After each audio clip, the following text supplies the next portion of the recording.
Our first guest today is certainly recognizable to fans of our OHL Tonight IceDogs broadcast. Al Galloway is part of the broadcast team, bringing you play-by-play and interviews for each game. We're pleased to have Al in our studio today to talk about his new book. It's called Inspired: Healing Journeys from Hockey and Beyond. Al, before we start talking about the book, how hard is it for you to be in that chair having me ask you questions? Because I know when I'm in the opposite chair of where I am right now, I get all tongue-tied. It's a very different experience, and I'm sure it'll go well, though, because you're so experienced at this that I'll just consider myself in your good hands. Perfect, as I would if you were interviewing me. Thank you. So this book, I understand from reading this book, first chapter, the introduction, really inspired by your own journey, your own struggle against adversity. Can you talk a little bit about that? Well, growing up as a kid, I had issues with kind of twitching and shrugging and blinking of eyes and clearing of throats and things like that my parents kept running to the doctors. I was a child of the 50s, 60s, 70s, so the parents of that generation all had an extreme belief in science, and nobody could ever really put a handle on exactly what was going on, and it really went on for about 30 years, and turns out that I was finally diagnosed by Toronto Western Hospital as having Tourette's syndrome. Now, fortunately for me, I don't have as significant a case as a lot of people do, but right. It's one of those things that I live with. I take some medication for now that helps deal with those issues. Because of that, it held you back from your childhood dream of becoming a broadcaster. Well, I allowed it to hold me back, you know. I mean, you grow up as a kid, you always want to blend in with the group. You don't want to stand out in any way. I didn't want to stand out for any negative reasons. I didn't want to stand out for any positive reasons because I was always afraid that it might draw attention to my issues. And at what stage did you decide that you were able to put it aside and push forward?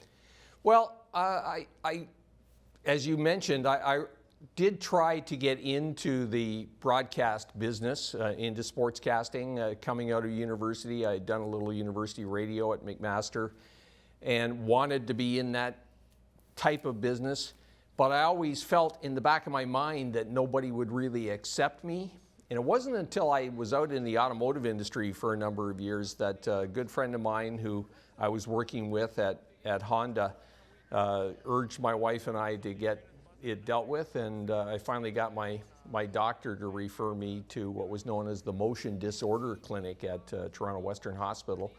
And they said, it's Tourette's, and here's some medication, and it's been relatively under control ever since then. I love this other part of your story, that you volunteered to be a big brother, and you met your wife through that experience.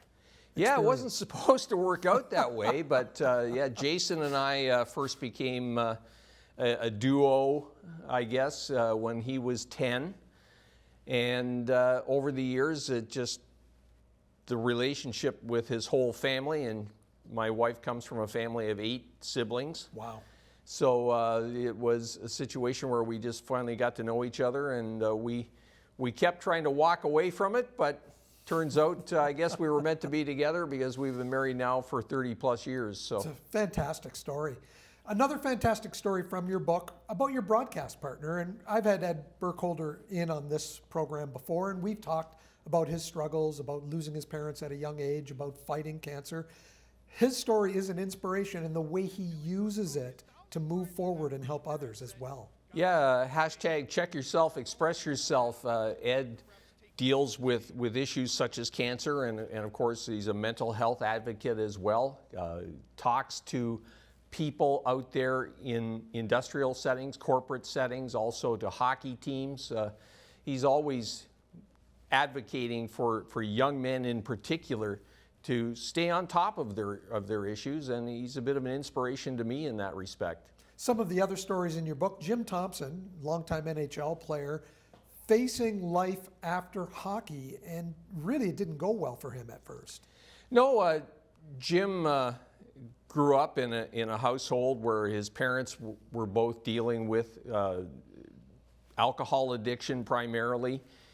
He got out there into the world, into the hockey world, in pro hockey and the American Hockey League, and then later on in the National Hockey League, and developed both drug and alcohol issues, amongst other mental health issues. And it took him a long time to finally come to grips with that and lead the successful life he leads now.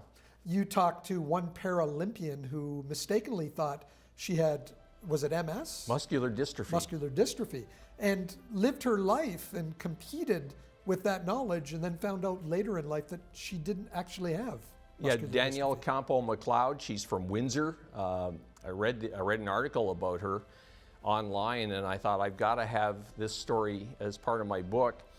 And Danielle has gone on to set Paralympic records in swimming. She was a competitive swimmer, and she's gone on to have children of her own, and they're still trying to deal with exactly what her issues are, but a couple of fairly common everyday drugs are helping her keep things more or less under control. Although since I've written the book, there's been some issues following the birth of her latest child, where she was dealing with some medical issues, was in a medically induced coma for a little while, but she seems to be bouncing back from that now, from what I understand. Through all of these stories and meeting and talking to these people, what have you concluded? That we all have issues in life. We all have things that we have to deal with, things that we feel set us apart from others, maybe make us different in some way, shape, or form, but that's a good thing that we're different and that we're not all the same. And dealing with the adversity that these issues bring us to in our lives makes us stronger people if we allow it to. You've called the book Inspired, and is that what you're hoping to do? Inspire others by these inspiring stories? Absolutely. I hope that people will be inspired by this. I mean, it talks about hockey in the title, but it's not all about hockey. It's about hockey broadcasters. It's about Danielle Campo-McLeod, who was a swimmer. It's about Margot Page from Brock University, who coaches the women's hockey program. And there's 9 stories in all in the book, and hopefully people will take some inspiration away from everything that they've had to deal with. How can people get the book, Al? Well, it'll be available in about 2 weeks' time on the Friesen Press bookstore. It's an online page. We hope to have it available through other more traditional retailers shortly after that, but it's available in hardcover, softcover, and also as an ebook. Al, it's a pleasure to have you here in the studio today. Thanks so much for coming in.